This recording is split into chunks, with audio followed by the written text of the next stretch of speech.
কিছুটা হলেও স্বস্তি। বাতিল হওয়া যোগ্য শিক্ষকদের চাকরির মেয়াদ বাড়ল। সুপ্রিম কোর্টের অন্তর্বর্তী নির্দেশ অনুযায়ী আগামী 31 তারিখ চাকরির মেয়াদ শেষ হচ্ছে চাকরিহারা শিক্ষক শিক্ষিকাদের। তার আগেই চাকরির মেয়াদ বাড়ানোর আবেদন করেন তারা। কিন্তু যেই বেঞ্চে এই মামলা করা হয় সেই বেঞ্চের এক বিচারপতি অসুস্থতার কারণে শুনানি হচ্ছিল না। তাই মেয়াদ বাড়ানোর বিষয়ে অনিশ্চয়তা তৈরি হয়েছিল চাকরি বাতিল হওয়া শিক্ষকদের মধ্যে। এই অবস্থায় প্রধান বিচারপতির বেঞ্চে আবেদন করলে শুনানির দিন ধার্য হয়েছে 31শে আগস্ট। ওই দিন জানা যাবে চাকরি বাতিল হওয়া শিক্ষকদের ভবিষ্যৎ। 30 তারিখে মেনশন হলে 2 তারিখ বা 3 তারিখে বা 1 তারিখে আমাদের মামলাটা শুনানি হলে হতে পারে, কিন্তু ততদিন আমাদের টাইম পিরিয়ড পেরিয়ে যাচ্ছে।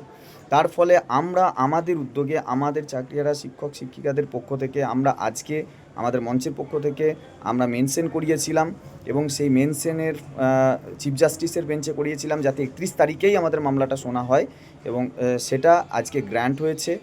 সেটা 31 তারিখে মামলাটা শুনবেন এবং ভার্বালি যেটা আপনারা আলোচনা করছেন বা বলছেন যে এক্সটেনশন পাওয়া গেল, আসলে এটা ভার্বালি বলেছেন যেহেতু একটা ইন্টারিম অর্ডার আছে এক্সটেনশনের সেটা থাকবে, কিন্তু যে বেঞ্চে এই আলোচনা হয়েছে সেই বেঞ্চের এখতিয়ারের মধ্যে এটা পড়ে না। তাই আমাদের এক্সটেনশন হলো কি হলো না সেটা আমরা 31 তারিখেই জানতে পারবো।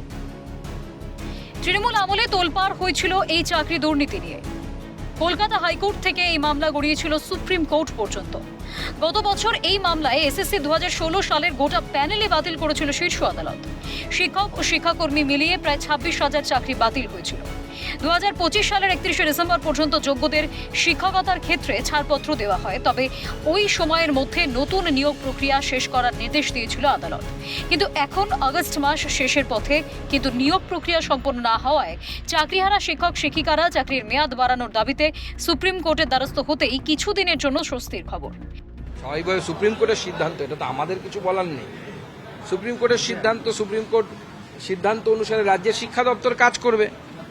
দেখুন, সরকার এবং পার্টি আলাদা, আমরা বরাবরই এটা বলি এবং বলি না মনে করি।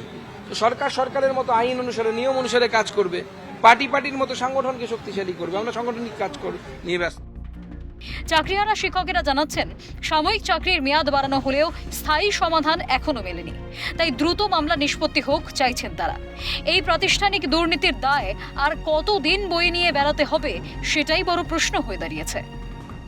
বিনা দোষে যখন চাকরি গেছে তাহলে একটি দিনও আমরা বেতনহীন থাকবো কেন?